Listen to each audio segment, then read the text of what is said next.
हम जो पिछड़े हो गए हैं, हमारे हालात बड़े अफसोस के साथ कहना पड़ता है कि शेड्यूल कास्ट शेड्यूल ट्राइब से बदतर है। और खास तौर पे हमारी महिलाओं के, हमारी जो खवातीन है, उनकी हालत तो और ज्यादा खराब है। 2017 में जो ताला पड़ा तो आज तक भी ताला है। और इत्तेफाक की बात यह है, वक्फ ट्रिब्यूनल में और हायर कोर्ट्स में वक्फ बोर्ड के 4000 केसेस चल, लेकिन हम सही तरीके से केस नहीं लड़ पा रहे। क्यों? हमारा रिकॉर्ड रूम सील है। सील करने का बहाना क्या बताया गया कि यहाँ पे चोरियां 7 साल में क्या किसी भी हुकूमत में, बीआरएस की हुकूमत रही है, कांग्रेस की हुकूमत है, एक कमीशन बिठा के बोले कौन है ये जो चोरियां कर रहा, कौन सा एम्प्लॉय मिला हुआ है, कौन सा वक्फ बोर्ड का मेंबर मिला हुआ है? ये अल्लाह की जमीना है ना। तो ऐसी कौन सी शैतानी ताकतें हैं जो वक्फ बोर्ड के रिकॉर्ड रूम से डॉक्यूमेंट चोरी कर, जो हमारी वजह से हुआ, हमारी नुमाइंदगी की वजह से हुआ, बल्कि जो बोगस लोग, बोगस वोट पे जीतने वाली क़यादत जो सीना ठोक के बोल रही, सबसे पहले ये 4% रिजर्वेशन की मुखालिफत करने में अफसोस के साथ कहना पड़ता है असदुद्दीन अवैसी साहब उल्टा प्रोपेगेंडा करते। ये पसमानदा का मसला बीजेपी का है। ये जो लोग है, महाज के लोग है, ये जो अदनान कमर और उनके साथ, ये बीजेपी के आरएसएस के एजेंट हैं। इंद्रेश कुमार के लोग हैं क्या? तुमला मिले इंद्रेश कुमार से? हम तो कभी देखे भी नहीं इंद्रेश कुमार। भी अदनान साहब जो है टीडीपी की जो हुकूमत रही, तो साल 2001 और 2 में जो रेगुलराइज कर दिया गया काफी वक्फ की प्रॉपर्टीज को, जमीनों को, यानी कि मतलब सीधा सीधा या तो जो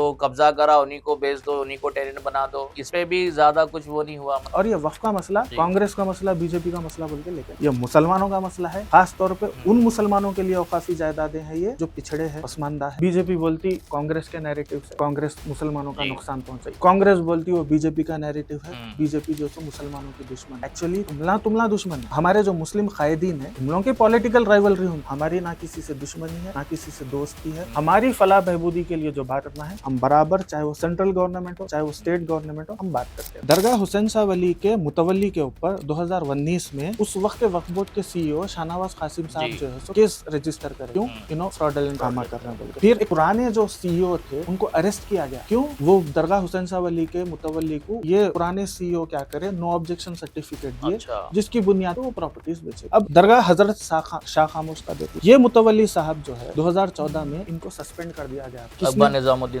निजामुद्दीन साहब को, आईपीएस जो स्पेशल ऑफिसर वक्फ बोर्ड के थे इकबाल साहब, उन्होंने इनको सस्पेंड कर दिया गया। फिर साबिर क्यों सस्पेंड किया? 85 एकड़ वक्फ लैंड को इन्होंने जो सो बेच दिया। फिर साबिर गुलशन का मसला आया। यही मुतवल्ली साहब क्या करे, एक रिट पिटीशन डाल के वक्फ बोर्ड से नो ऑब्जेक्शन सर्टिफिकेट लेके बोले कि फला जगह पे मैं इंजीनियरिंग कॉलेज, आज तक वो कॉलेज नहीं बना साहब, एक प्राइवेट फार्म हाउस उनका बना हुआ है। फिर यही साहब के ऊपर सीसीएस में भी केस रजिस्टर हुआ कि इन्हों जो है सो 867 एकर्स ऑफ वक्फ लैंड जो सो बेचे बोल के। फिर यही साहब के ऊपर और एक भी जो एलिगेशन है कि 400 acres of waqf land in Makhta Sultanpur and 70 acres in Makhta Hasan, ये जो सो पार्ट एंड पार्सल जो करके सब बेच डाले। तो वक्फ बोर्ड के ऑफिस बेरर्स के ऊपर भी एलिगेशन है, मुतवल्लियों पे भी एलिगेशन है। कांग्रेस कुछ भी नहीं करी, बीआरएस कुछ भी नहीं करी। अब जो बीजेपी का जो अमेंडमेंट है उसमें भी कुछ भी। अदनान साहब, ये जो गोरा कानून था, वक्फ एक्ट 1995 की बात करें तो उसका सेक्शन 70 तो ये बता रहा है कि इस तरीके की जमीन पे अगर कोई एंक्रोचमेंट हो रहा है तो आप वक्फ बोर्ड में एक एफिडेविट दाखिल कर सकते हैं। सेक्शन 40 के हिसाब से आप एफआईआर भी कर सकते हैं। वो बाद में प्रूफ होगा कि वो वक्फ है नहीं है, लेकिन आप वक्फ को इतनी पावर दी गई। तो ये जो आप बताया अभी लिस्ट, इतने सब